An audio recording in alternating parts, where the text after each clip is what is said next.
Што вядома пра дзясяткі крымінальных спраў супраць беларускіх чыноўнікаў, як кіраўнік Беларуськалія падставіў сваіх калег, а таксама як адпачываюць прыхільнікі Лукашэнкі і ў чым прызналася яго нявестка. Вітаем, сябры! Гэта наша Ніва, і зараз мы ўсё вам раскажам. Адбыліся масавыя затрыманні беларускіх чыноўнікаў. Генпракуратура правяла праверку дзяржаўных прадпрыемстваў Мінскай вобласці, па выніках якой завяла аж 20 крымінальных спраў аб атрыманні і дачы хабараў. Адкаты маглі дасягаць 15% ад сумы заказу. Сілавікі кажуць, што выявілі злачынныя схемы з перадачай грошай дзясяткам службовых асоб. Як правіла, гаворка пра кіраўнікоў будаўнічых, аграрных і лесагаспадарчых прадпрыемстваў. Хабары прызначаліся для спрыяльнага вырашэння пытанняў па заключэнні з канкрэтнай арганізацыяй дамоваў на рамонт тэхнікі. Цяпер справы перадалі ў следчы камітэт для папярэдняга расследавання. У залежнасці ад абставінаў злачынстваў чыноўнікам можа пагражаць аж да 15 гадоў. Пакуль адных чыноўнікаў трасуць, іншыя адпачываюць. Як лукашэнкаўцы святкуюць 3 ліпеня, можна ўбачыць у відэа з карпаратыва чыноўнікаў Гомельскай вобласці. На сталах лёгкія закускі. У бакалах чырвоныя і белыя напоі. За сталамі топ-чынавенства з гарвыканкаму і аблвыканкаму, дэпутаты, кіраўнікі заводаў і нават нашчадак Лідзіі Ярмошынай, цяперашні кіраўнік цэнтрвыбаркама камуніст Ігор Карпенка. Старшыня гомельскага гарвыканкаму Владзімір Прывалаў забаўляе калег і падначаленых. Ён выконвае песню «Дзень перамогі», а ўсе прысутныя падпяваюць і упэўнена глядзяць у мінулае.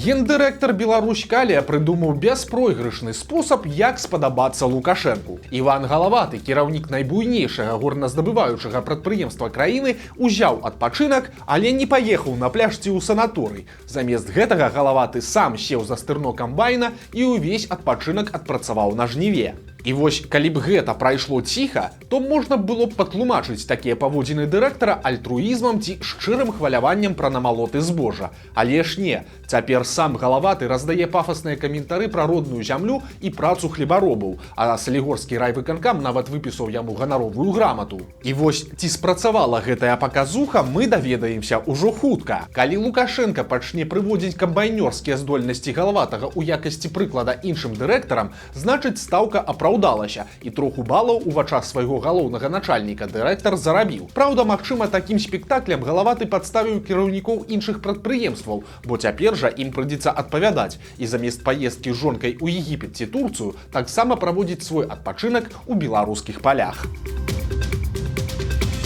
Сілавікі ўварваліся ў намётавы лагер пад Пінскам, дзе моладзь сабралася на рок-канцэрт. А мапаўцы са зброяй і ў поўным абмундзіраванні выцягвалі людзей з намётаў і ўкладывалі тварам на зямлю. Але што такога парушылі маладыя людзі, незразумела. Праўда, ведаючы логіку лукашэнкаўцаў, можна выказаць версію, што гэта было, скажам так, затрыманне на ўсякі выпадак. Усё ж улады і сілавікі вельмі баяцца нейкіх сюрпрызаў падчас будучых выбараў. А тут моладзь, не спытаўшы дазволу ў чыноўнікаў, збіраецца у лесе. Ну і вырашылі спачатку накрыць, а пасля разбірацца, бо раптам там не канцэрт, а нейкія трэніроўкі са зброяй. Тым часам праўладныя каналы ўжо хваляцца, што сілавікі, цытата, разагналі сходку неапаганцаў-нацыстаў і нефармалаў-сатаністаў. Вядома, што 11 чалавек затрымалі і змясцілі ў ізалятары. Нявестка Лукашэнкі піша рэп. З Ганны Сялук, жонкі сярэдняга сына Лукашэнкі Дзмітрыя, працягваюць ляпіць эстрадную зорку. Раней яе сапраўднае імя трымалі ў сакрэце, а зараз жа ў праўладнай прэсе адзін за адным выходзяць камплементарныя матэрыялы, прысвечаныя так званай паэтэсе. У чарговым такім інтэрв'ю Ганна Сялук прызналася, што пісаць вершы пачала пасля 40 гадоў, а ад выканання песен на свае словы часам можа і пусціць слязу. Дарэчы, некаторыя тэксты Сялук піша гадамі, а іншыя ўсяго за 10-15 хвілін. Але самае цікавае тут прызнанне лукашэнкаўскай нявесткі, што ў яе ёсць аж некалькі рэп-тэкстаў. Праўда, на іх яна не можа знайсці выканаўцу. Пра што яны не кажуць, але ж ведаючы мінулы рэпертуар сялук, можна выказваць здагадкі, што магчыма гэта рэп пра Лукашэнку, пра жніво ці можа пра генеральную пракуратуру. Нечаканы гуманізм Лукашэнкі не спадабаўся яго прыхільнікам. Днямі ён загадаў адпусціць на волю некалькі цяжкахворых палітвязняў. Прычыны такога рашэння пакуль незразумелыя нават для праўладных персанажаў. Па словах прапагандыста Ігора Тура, некаторыя лукашэнкаўцы і ўвогуле не зразумелі такі ход падзей. Сторонники Лукашенко не все восприняли это решение с абсолютным пониманием. Одни говорили, мол, их потом ловить опять, другие, что это вообще несправедливо, но тоже все строили версии, почему, да как. Беларус падпаліў каралеўскі палац у сталіцы Нарвегіі. 50-гадовы мужчына падпаліў і кінуў у будынак 2 кактэлі Молатава, ад чаго загарэлася сцяна палаца. Вядома, што ў момант інцыдэнту ў замку знаходзіўся адзін з членаў каралеўскай сям'і, але ён не пацярпеў. Паліцыя хутка скруціла нападніка і аказалася, што пры сабе ён меў яшчэ некалькі бутэлек з гаручай вадкасцю. Ужо высветлілі, што злачынца грамадзянін Беларусі, які знаходзіцца ў вышуку на запыт паліцыі Нідерландаў. Там яго падазраюць у прычыненні шкоды ў асабліва буйным памеры. Што штурхнула беларуса на такі дзікі ўчынак, пакуль невядома. Такі розны адпачынак прыхільніц Лукашэнкі. Міс Беларусь Элеанора Качалоўская пахвалілася сваім адпачынкам у акупаваным Крыме. Мадэль не губляе час дарма, а ўжо зладзіла імправізаваную фотасесію з кавуном. А для тых, хто засумаваў па атмасферы адпачынку ў Крыме, дзяўчына посціць здымкі пузатых мужикоў на пляжы і відэа з прыязнымі катамі. Тым часам сяброўка Элеаноры міс Беларусь 21 года Дар'я Ганчарэвіч вярнулася з адпачынку ў Еўропе. Афіцыйна яна суправаджала беларускіх дзяцей на конкурсе ў Італіі, але вандроўка мадэлі відавочна зацягнулася. Каля месяца Дар'я захаплялася рознымі гарадамі, асабліва Венецыяй. Беларусам забаранілі скардзіцца. Пакуль не ўсім, а толькі жыхарам Гомельшчыны. Рэгіянальныя чаты пад назвай «Дыялог з уладай», якія цягам года працавалі ў месенджерах Telegram і Viber, раптам спынілі функцыянаванне. Прычым улады ўсіх раёнаў згарнулі зносіны з мясцовымі жыхарамі адначасова, што паказвае на цэнтралізаванае рашэнне. Замест адкрытых чатаў жыхарам прапанавалі пісаць у створаныя чат-боты, паабяцаўшы разабрацца ў кожным пытанні. Аднак такая форма дыялогу дае уладам магчымасць не рэагаваць на звароты грамадзян, бо калі раней людзі пісалі ў адкрытым чаце для агульнага доступу, то фактычна публічна заяўлялі аб праблеме і маглі атрымаць падтрымку іншых жыхароў. І гэта, адпаведна, матывавала чыноўнікаў аператыўна рэагаваць на сітуацыю. Цяпер жа публічнасць выключаная, і для чыноўнікаў гэта вельмі зручна, таму што аб праблемах не будуць ведаць іншыя жыхары і прэса, і не будзе адкрытага грамадскага абмеркавання, а адказваць на зварот грамадзян можна будзе ў фармаце адпісак. Тым больш, як падкрэсліваецца ў інфармацыі аб чат-ботах, яны не трапляюць пад дзеянне закона аб зваротах грамадзян і юрыдычных асоб, а значыць, афіцыйны адказ на паведамленні не абавязковы.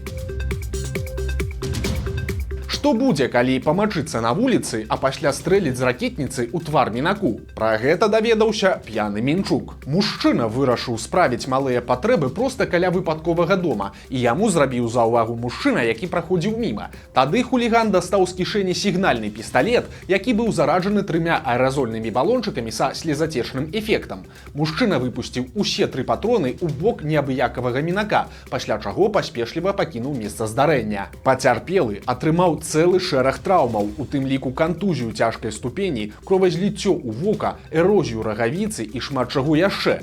Ён пайшоў у міліцыю, і агрэсара хутка знайшлі і пасля судзілі. Нападніка прызналі вінаватым у нанясенні менш цяжкіх цялесных пашкоджанняў, але нават не сталі саджаць. Вырак – штраф у 2000 рублёў і канфіскацыя таго сігнальнага пісталета. У Манголіі знайшлі парэшткі беларуса, які загінуў 85 гадоў таму. На месцы баёў каля ракі Халхінгол выявілі закапаныя целы 27 байцоў. Сярод іх Пётр Чарнамордзік з Горацкага раёна, які загінуў у баі ў 1939 годзе. Вядома, што хлопцу было ўсяго толькі 20 гадоў. У 38 годзе юнака прызвалі на службу ў родных Горках і адправілі ваяваць. Пасля Пётр пражыў менш за год. Прычынай гібелі стала раненне ў галаву. Цяпер парэшткі Чарнамордзіка Ужгородзіка будуць пахаваныя ў брацкай магіле ва Улан-Батары, а ягоныя дакументы і рэчы перададуць у горадскі гісторыка-этнаграфічны музей. Асудзілі Вераніку Цапкалу, Вольгу Карач і яшчэ 3 чалавек. Праўда, судзілі завочна. Усе фігуранты даўно знаходзяцца за мяжой. Вольгу Карач, Вераніку Цапкала, былога супрацоўніка Міністэрства замежных спраў Анатоля Котава, а таксама актывістаў Вадзіма Дмітранка і Яўгена Вільскага вінавацілі ў цэлым букеце злачынстваў. Тут і змова з мэтай захопу ўлады, і ўдзел у экстрэмісцкім фарміраванні і шмат чаго яшчэ. Само сабою, суд прызнаў усіх вінаватымі і выпісаў кожнаму з абвінавачаных па 12 гадоў калоніі плюс вялікія штрафы. Дарэчы, з пункту гледжання беларускай улады у Цапкалаў цяпер уся сям'я небяспечныя злачынцы. Бо раней таксама завочна асудзілі і мужа Веранікі, былога кіраўніка мінскага парка высокіх тэхналогій Валера Цапкалу. Яго прызналі вінаватым аж па 10 артыкулах крымінальнага кодексу і прысудзілі 17 гадоў завочна. У Мінску пасля рэстаўрацыі адкрылі кінатэатр «Перамога», але не абышлося без цэнзуры. Напрыклад, раптам знікла пано, на якім была намаляваная ратуша і 4 вершнікі, якія скачуць ад яе ў розныя бакі. Дакладна такія, як на старажытных выявах герба пагоня.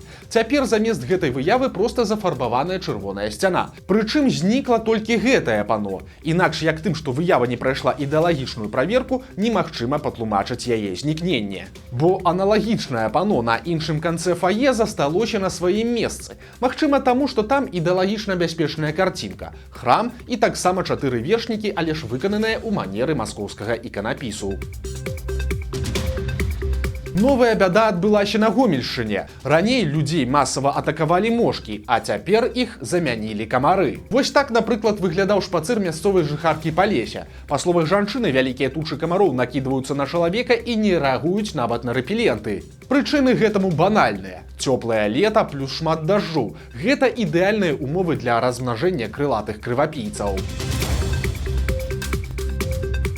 Вось такія навіны аўторка. Подписывайтесь на канал, ставьте лайки альбо дизлайки и выказывайте заўвагі ў каментарах. И, конечно, читайте нашу Ниву, глядите нашу Ниву и любите Беларусь. Сустрэнемся завтра.